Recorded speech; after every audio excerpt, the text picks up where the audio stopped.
बिस्मिल्लाहिर्रहमानिर्रहीम, अस्सलामुअलैकुम। मैं हूं नाइला भट्टी। आप देख रहे हैं 24/7 न्यूज़ वर्ल्ड। नजर डालते हैं आज की अहम खबर पर। मैनचेस्टर से हमारे नुमाइंदा खसूसी की रिपोर्ट के मुताबिक बरतानिया में होने वाले इंतखाबात में लेबर पार्टी को फलस्तीन और कश्मीर के मौक़िफ़ पर मुसलमान कम्युनिटी की तरफ से निहायत तनकीद का सामना है। मैनचेस्टर में लेबर पार्टी के रशलम हल्का से उम्मीदवार अफजल खान, गोटन हल्का से उम्मीदवार एंड्रियो गोइन और एल्ट्रिंगम एंड सेलवेस्ट से लेबर पार्टी के उम्मीदवार कॉनर रॉनेट ने लेबर पार्टी की कश्मीर और फलस्तीन पर अपने मौक़िफ़ के लिए एक हंगामी प्रेस कॉन्फ्रेंस का इनेकाद किया। सहाफ़ियों से गुफ्तगू करते हुए अफजल खान ने कहा कि लेबर पार्टी का हमेशा से कश्मीर और फलस्तीन पर वाज़ेह मौक़िफ़ रहा है कि दोनों हल तलब मसले हैं।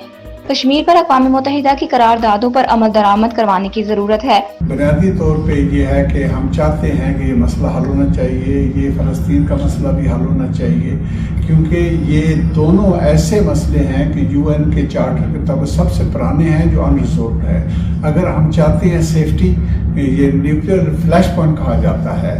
अब पाकिस्तान के पास न्यूक्लियर है, इंडिया के पास न्यूक्लियर है, चाइना के पास है, तो ये किसी के मफाद में नहीं है, दुनिया के अमन का खतरा है। तो इसको ख़त्म करना हम सबका फर्ज बनता है। पहले भी हम करते रहे हैं, आइंदा भी इंशाल्लाह करते रहेंगे।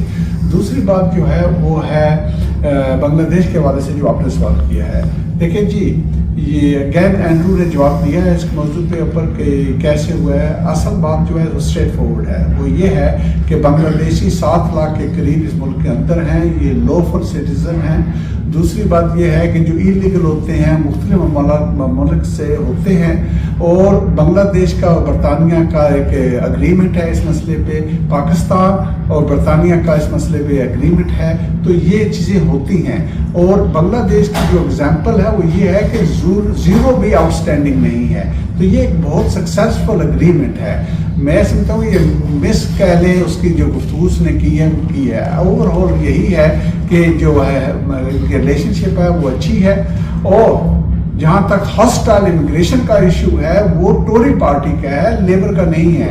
हमने उस पर भी, मैं शैडो मिनिस्टर रहा हूँ इमिग्रेशन का 30 साल, हमने उस पर भी आवाज़ की है। हमारे बांग्लादेशी बहन भाइयों की ज़रूरत थी, उनकी भी हम आवाज़ बने हैं। और आइंदा भी किसी भी कोने से अगर हॉस्टाइल इमिग्रेशन पॉलिसी की आवाज़ आएगी तो हम उस पर आवाज़ बनेंगे इंशाल्लाह। एंड्रियो गोइन ने कहा है कि लेबर लीडर कियर स्टारमर के बांग्लादेशी कम्युनिटी के बारे में बयान पर वो बांग्लादेशी कम्युनिटी से माज़रत ख्वाह हैं, लेकिन उनके बयान का मतलब हरगिज दिल आज़ारी करना नहीं था। And the Bangladeshi story is a success story in this country, and I want to recognise that, champion it, and be a voice for the Bangladeshi community alongside the Pakistani community, the Afro-Caribbean community, the white British community, and wherever people have come from who made Manchester their home. It's what makes this city great, and it's what makes our country great. And if any offence has been given to the Bangladeshi community, I'm sorry, it wasn't intended, and please stick with us on Thursday. Altrincham and Sale West से Labour Party के उम्मीदवार Connor रॉनेट ने कहा कि फलस्तीन पर 2 रियासती हल ही labour party की वाज़ेह पॉलिसी है। इस वक्त तमाम कम्युनिटीज को चाहिए कि वो मुत्तहिद होकर लेबर पार्टी का साथ दें।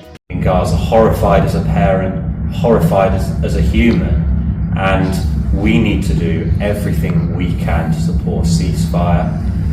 That's the position I've held for some time.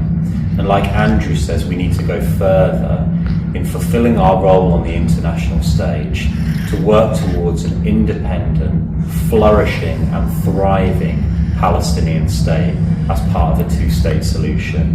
And it should be a priority for a Labour government, if that is what we end up with on Friday the 5th of July, to play a leading role in calling for that. मज़ीद खबरों और update के लिए देखते रहें 24/7 news world, मुस्तक़िल खबरों की दुनिया।